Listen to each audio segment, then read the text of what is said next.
When you walk into Best Buy or Home Depot and see walls of washing machines bearing different brand names, you're witnessing something remarkable. Whirlpool, Maytag, KitchenAid, Amana, Roper. They all look like competitors, but here's what retailers desperately don't want you to discover. Every single one of those machines comes from the same company, Whirlpool Corporation. This isn't just about washing machines. 5 appliance companies control a $680 billion global market while creating the perfect illusion that dozens of brands compete for your business. That $3.9 Thermador dishwasher sitting next to the $899 Bosch model?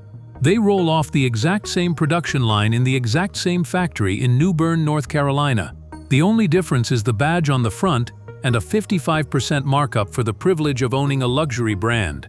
The entire American appliance industry has been quietly consolidated into the hands of 5 corporate giants: Whirlpool, Electrolux, Haier, LG, and Samsung. These companies spent decades buying up competitors and creating an elaborate shell game of fake choice, while independent luxury brands like Sub-Zero, Viking, and Wolf remain as the few holdouts commanding true premium pricing. Let me show you how deep this goes. Whirlpool Corporation operates the most sophisticated brand deception in the industry. When they acquired Maytag in 2006 for $2.6 billion, they didn't just buy a competitor. They bought the right to charge you different prices for essentially the same product. Today, Whirlpool owns Maytag, KitchenAid, Jenn-Air, Amana, Roper, Gladiator GarageWorks, Inglis, Estate, and the high-end InSinkErator garbage disposal brand they snatched up for $3 billion in 2022. Here's what this means for your wallet. You might pay $1,200 for a KitchenAid stand mixer because you believe you're getting premium quality. Meanwhile, the Whirlpool branded version with nearly identical internals sells for $800. Same factory, same engineering team, different marketing story. The BSH Group perfected this strategy in the luxury segment. They own Bosch, Thermador, and Gaggenau, 3 brands positioned at dramatically different price points. A Gaggenau single-wall oven will run you around $10,000, while a comparable Bosch oven costs about $3,000. Industry insiders admit these appliances come from the same production facilities in North Carolina, along with certain Miele models. You're paying $7,000 extra for what amounts to different exterior styling and a more exclusive showroom experience. But here's perhaps the most audacious example of this pricing manipulation: Kenmore. For decades, Sears marketed Kenmore as their house brand, implying some special relationship with quality manufacturing. The truth? Sears never made a single appliance. They simply bought products from various manufacturers and slapped Kenmore badges on them. You can decode this system yourself. Every Kenmore model number starts with a prefix that reveals its true manufacturer. Numbers starting with 110 or 106. That's Whirlpool. A 795 or 796 prefix means LG manufactured your appliance. 253 indicates Frigidaire, which Electrolux actually owns after acquiring it through White Consolidated Industries in 1986. The model number 4117 means Electrolux made it directly, while 363, 364, or 665 reveals General Electric as the true manufacturer.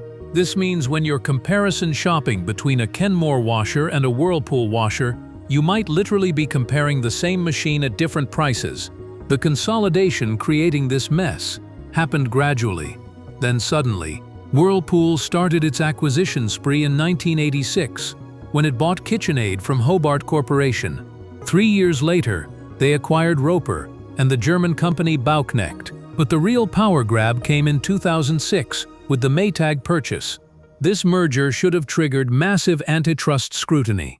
UC Berkeley economist Carl Shapiro, who was retained by the Department of Justice during the investigation, later criticized the DOJ's decision not to challenge the deal as a highly visible instance of under-enforcement. His concerns proved prophetic, especially considering Federal Trade Commission guidelines and the Herfindahl-Hirschman Index, which measures market concentration. Research published by the National Bureau of Economic Research found that after Whirlpool absorbed Maytag, prices increased significantly for dishwashers and clothes dryers in markets most affected by the merger. The promised consumer benefits from competition never materialized. Instead, customers got higher prices and fewer real choices. Meanwhile, overseas companies were executing their own takeover strategies. In 2016, Chinese conglomerate Haier acquired GE Appliances for $5.6 billion, adding the Hotpoint, Cafe, and Monogram brands to their portfolio. This gave Haier control over these supposedly American appliance brands, while they also own Fisher & Paykel, Candy, and Aqua internationally.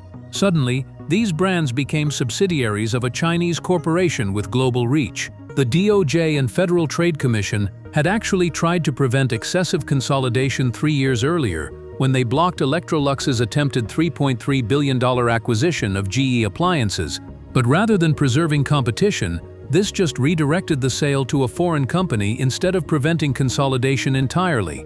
Samsung joined the luxury consolidation game by acquiring Decode in 2016 for approximately $150 million.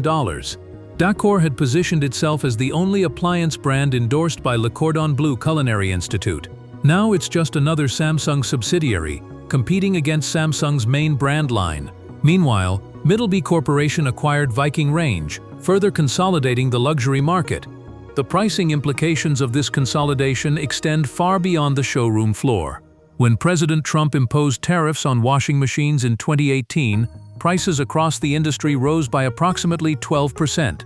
This added $86 to $92 per unit while eliminating $100 to $150 in promotional discounts. With only 5 major players controlling the market, there was no competitive pressure to absorb these costs.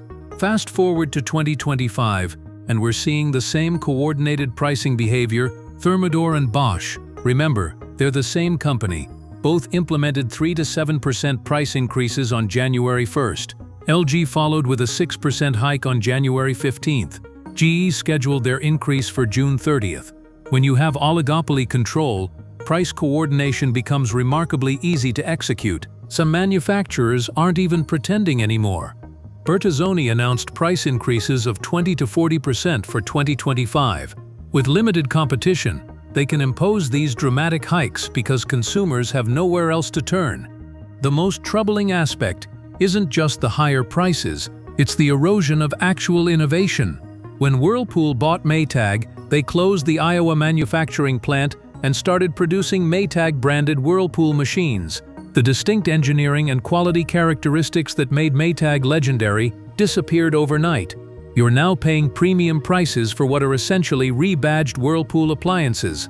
This pattern repeats across the industry. Factory owners prioritize keeping production lines running at maximum capacity, even if that means manufacturing for supposed competitors.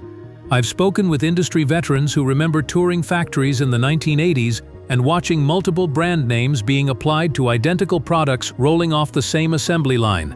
The efficiency makes perfect business sense for manufacturers.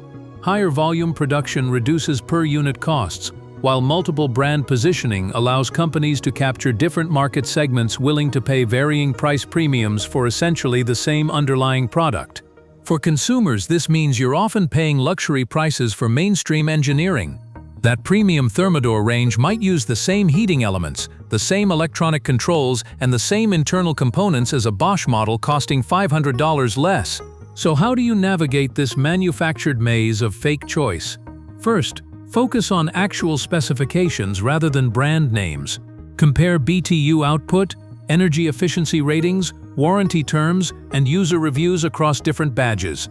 You'll often find identical performance at dramatically different prices. Second, understand that luxury appliance brands primarily offer aesthetic differences and premium customer service rather than superior engineering. If you're budget-conscious, you can often get 90% of the performance for 60% of the price by choosing the mainstream brand version. Third, pay attention to model number patterns and manufacturing origins. Appliances from the same factory with similar model number structures are likely to share components and performance characteristics regardless of the badge on the front. The appliance industry's consolidation represents a broader pattern in American capitalism where apparent competition masks underlying monopoly control. 5 companies have successfully convinced millions of consumers that they're making meaningful choices between dozens of brands when they're really just selecting different price points for similar products. Until antitrust enforcement from the DOJ and Federal Trade Commission addresses this consolidation seriously, your best defense is knowledge. Understanding that Whirlpool, Maytag, and KitchenAid are the same company, and that Bosch and Thermador share the same production line, gives you the power to see through the marketing illusion and make truly informed purchasing decisions. The next time you're appliance shopping and feeling overwhelmed by all the choices, remember this: you're not choosing between dozens of companies. You're choosing how much extra you're willing to pay for the same product wearing different clothes.